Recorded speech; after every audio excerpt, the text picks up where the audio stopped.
Hello everyone, welcome back to the channel. So today I'm going to tell you how to delete Instagram chat from both sides permanently.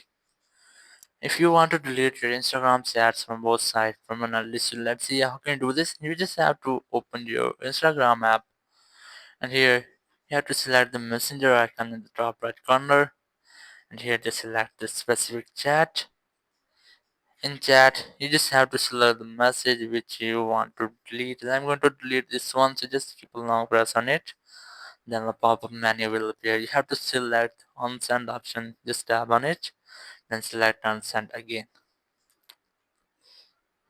In this way, you can easily remove or delete a message from both sides permanently. But now, if you want to delete all the chats with your trick, you just have to swipe up and hold your screen.